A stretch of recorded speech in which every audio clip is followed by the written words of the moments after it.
स्वागत है आपका सत्य नेशन में। देश और दुनिया के साथ राजस्थान की तमाम बड़ी खबरें। कोरोना दुनिया में अब तक 2 लाख मौतें। स्पेन में 24 घंटे में 288 लोगों की जान गई। चीन ने सफाई को बढ़ावा देने के लिए असभ्य तरीकों पर प्रतिबंध लगाया। दुनिया में कोरोना वायरस से अब तक 29,21,513 लोग संक्रमित हैं। 2,03,299 की मौत हो चुकी है, जबकि 8,37,030 ठीक हुए हैं। स्पेन में एक दिन में 288 लोगों की मौत हुई है। कोरोना से देश में अब तक 26,738 केस। देश में अब तक 839 मौतें। देश में कोरोना संक्रमितों की संख्या 26,738 हो गई है। रविवार को मध्य प्रदेश में 145, राजस्थान में 102, तमिलनाडु में 64, आंध्र प्रदेश में 81, पश्चिम बंगाल में 40, झारखंड में 6, बिहार में 4, ओडिशा में 3, कर्नाटक में 1 मरीज की रिपोर्ट पॉजिटिव आई। अब तक संक्रमण 26 राज्यों और 6 केंद्र शासित प्रदेशों में फैल चुका है, लेकिन 21,115 मरीज यानी कि करीब 80% सिर्फ शीर्ष के 7 राज्यों से हैं। इन राज्यों में महाराष्ट्र, गुजरात, दिल्ली, राजस्थान, मध्य प्रदेश, तमिलनाडु और उत्तर प्रदेश शामिल है। ये आंकड़े कोविड-19 India.org से लिए गए हैं और राज्य सरकारों से मिली जानकारी के अनुसार है। केंद्रीय स्वास्थ्य मंत्रालय के मुताबिक रविवार शाम 24 घंटे में 1975 नए मामले सामने आए। देश में 26,917 कोरोना संक्रमित है। इनमें से 21,003 का इलाज चल रहा है, 5,914 ठीक हुए हैं और 826 की मौत हुई है। कोरोना पर CDS विपिन रावत ने कहा कि कोरोना ने तीनों सेनाओं को कम प्रभावित किया। धैर्य और अनुशासन से ही हम जंग जीत सकते हैं। राजस्थान में कोरोना के 2185 मामले। राजस्थान में कोरोना संक्रमण के मामले लगातार बढ़ते जा रहे हैं। रविवार को 102 नए केस पॉजिटिव आए, जिसमें से नागौर में 20, जोधपुर में 23, अजमेर में 11, जयपुर में 6, कोटा में 3, धौलपुर में 2, सीकर, भरतपुर, झालावाड़ और हनुमानगढ़ में एक संक्रमित मिला, जिसके बाद प्रदेश के कुल संक्रमितों का आंकड़ा 2185 पहुंचा। नागौर में कोरोना एक साथ 20 नए पॉजिटिव केस सामने आए। कुल आंकड़ा 113, जिसमें 102 हॉटस्पॉट बने गाँव से। जोधपुर कोरोना से 24 घंटों में 2 महिला सहित 3 की मौत। अब तक 5 जने गंवा चुके हैं जान। जोधपुर कोरोना संक्रमितों के मिलने का क्रम जारी। फिर सामने आए 23 नए पॉजिटिव। कुल आंकड़ा 364 तक पहुंचा। अजमेर में कोरोना का कहर। हॉटस्पॉट बने मुस्लिम मोची मोहल्ले में 11 नए मामले सामने आए। संक्रमितों की संख्या 123 पर पहुंची। भरतपुर में कोरोना, गर्भवती महिला उसके बच्चे की जयपुर में प्रसव के दौरान मौत। एक दिन बाद सैंपल आया पॉजिटिव। राजस्थान के चिकित्सा एवं स्वास्थ्य मंत्री बोले, हर दिन 5,000 से ज्यादा टेस्ट किए जा रहे हैं। करीब 6.60 लाख लोग होम क्वारंटाइन में। चिकित्सा एवं स्वास्थ्य मंत्री डॉक्टर रघु शर्मा ने रविवार को राजस्थान में कोरोना वायरस की रोकथाम के लिए हो रहे प्रयासों के बारे में जानकारी दी। उन्होंने बताया कि प्रदेश में प्रतिदिन 4 से 5,000 सैंपल लिए जा रहे हैं। वहीं चिकित्सा विभाग द्वारा 5,256 टेस्ट प्रतिदिन किए जा सकते हैं। शर्मा ने कहा कि भीलवाड़ा में ICMR द्वारा टेस्ट की अनुमति मिल चुकी है। जयपुर में RUH राजस्थान स्वास्थ्य विज्ञान विश्वविद्यालय में भी ICMR ने प्रतिदिन 250 टेस्ट करने की अनुमति दे दी है। इसे आगे 1,000 टेस्ट तक बढ़ाया जाएगा। जयपुर और जोधपुर में टेस्ट की तादाद बढ़ाने की कोबास 8800 मशीन खरीदने का ऑर्डर दिया जा चुका है। इन मशीन के आने के बाद प्रतिदिन 3 से 4,000 जांचें अतिरिक्त की जा सकेगी। कोरोना को रोकने के लिए प्रदेश के अन्य हिस्सों में भी जाँच की सुविधाएं बढ़ाई जा रही है।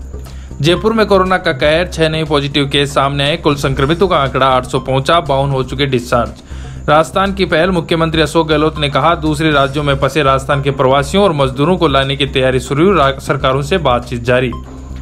राजस्थान सरकार ने दूसरे राज्यों में फंसे अपने प्रवासी व श्रमिकों को निकालने की पूरी तैयारी कर ली है। मुख्यमंत्री अशोक गहलोत के निर्देश के बाद अधिकारियों ने इसका खाका तैयार कर लिया है। राज्यों के प्रवासी और श्रमिकों का दूसरे राज्यों की सहमति के बाद चरणबद्ध तरीके से लाया जाएगा। राजस्थान में दूसरे प्रदेशों के प्रवासी और श्रमिकों को भी उनके घर भेजा जाएगा।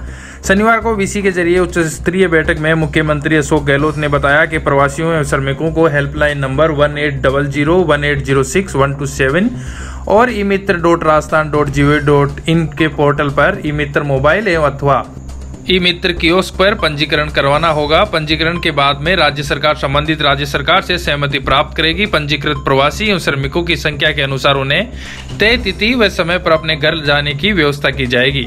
जो व्यक्ति अपने वाहन से आना चाहेगा उसे पंजीकरण में उसका उल्लेख करना होगा। कोई भी व्यक्ति अपनी मर्जी से फिलहाल सड़कों पर नहीं निकले और नहीं रवाना हो।